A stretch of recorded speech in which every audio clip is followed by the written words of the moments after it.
Hi, everyone. This is Tom, and welcome back to Speaking English.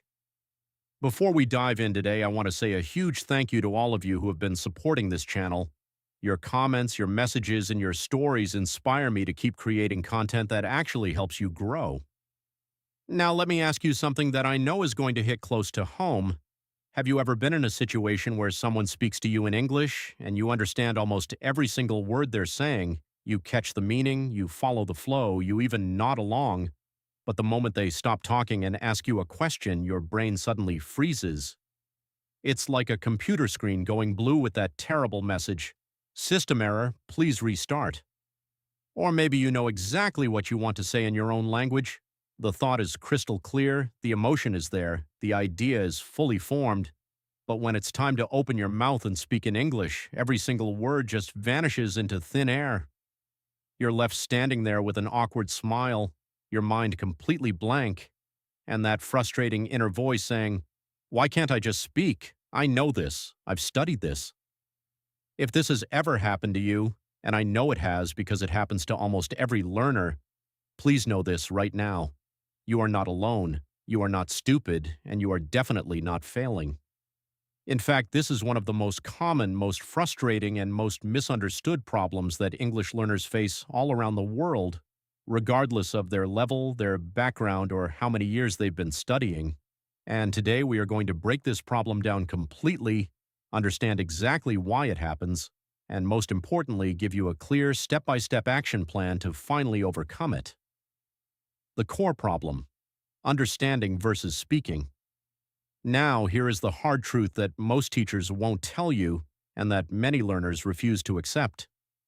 Many people think, "I understand English perfectly when I watch movies or listen to podcasts, so why can't I speak it fluently?" The answer is actually very simple, but it's also very profound. Understanding English and speaking English are two completely different skills. They are not the same thing, they do not use the same parts of your brain in the same way, and they require entirely different types of practice. Let me give you an analogy that will make this crystal clear. Think about learning to drive a car. You can watch hundreds of driving tutorials on YouTube. You can memorize every single traffic sign. You can read the entire driver's manual from cover to cover, and you can even sit in the passenger seat and observe an experienced driver for months. You will understand everything about driving: the theory, the rules, the techniques. But until you actually sit behind the steering wheel, put your hands on the wheel, press the pedals, and start navigating real traffic, you will never become a confident driver. You will freeze when a truck comes too close, you will stall the engine at a traffic light, and you will feel completely overwhelmed. English works exactly the same way. When you watch movies, YouTube videos, or listen to songs and podcasts in English, your brain becomes very good at recognizing words, understanding meaning from context, and following the flow of a conversation. That is called passive learning. It's like being a spectator in a stadium watching a game. You understand the rules, you see the plays, you cheer for the goals, but you are not on the field. Speaking, on the other hand, is active learning. It requires your brain to find the right words from your memory, arrange them into grammatically correct sentences, pronounce them clearly with the right intonation, and do all of that within a fraction of a second while also processing the other person's reaction. That is why speaking feels so much harder than listening. It's a completely different cognitive workout, and if you have been spending 90% of your time listening and reading and only 10% speaking, then you have been training for a marathon by only watching videos of people running. You cannot expect your mouth to perform at the same level as your ears if you have never given your mouth the same amount of practice. So, how do we fix this? How do we stop the freeze? Here's a simple 4-step plan that works. Step 1: shadowing. This is the fastest way to train your mouth. Take a short audio or video of a native speaker, podcast, news, YouTube, anything. Put on headphones and speak at the exact same time as them.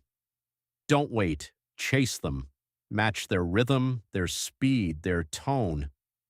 It feels like mental gymnastics at first. You'll stumble and mumble, but after 5 days of 10 minutes a day, your mouth will start to remember the rhythm of English naturally. Step 2. The monologue. This is my favorite because you can do it anywhere. Talk to yourself out loud, describe what you're doing. Making coffee. Say it. I'm turning on the kettle. I'm adding the coffee. The water is boiling. Walking to the store? Narrate it. I'm walking down the street. The sun is bright. I see a red car. You're not trying to be poetic. You're just training your brain to produce English spontaneously. If you don't know a word, stop and look it up. That turns every moment into a mini lesson. Step 3. The voice memo. This one makes people uncomfortable, but it's powerful. Open your phone's voice recorder, ask yourself a simple question like, "What did I do today?" and speak for 60 seconds.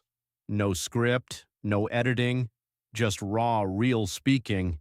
Then listen back. Yes, it hurts. You'll hear your accent, you'll hear mistakes, but you'll also realize you're better than you think. You understood yourself. If you understood yourself, a native speaker will understand you too. Do this daily for a week and compare day 1 to day 7. You'll be shocked. Step 4. Consistency. This is the most important. You don't need hours a day. I challenge you to the daily 10, just 10 minutes of speaking practice every single day. That's a coffee break. That's scrolling through social media. Do that for a year and you've spoken for over 60 hours. That's muscle training for your mouth and brain. I'd rather have a student who speaks 10 minutes daily than one who studies grammar for 2 hours every Sunday. The daily student builds habit. The Sunday student builds stress. Consistency beats intensity, always. Thank you so much for watching today. Thank you for your time, your attention, and your trust. I know you have many choices when it comes to learning English, and I am truly honored that you chose to spend this time with me. Take care of yourself, keep smiling, keep practicing, and never forget that every single word you speak in English is a victory. This is Tom from Speaking English, and I will see you right here in the next video. Bye for now, and keep going. You've got this.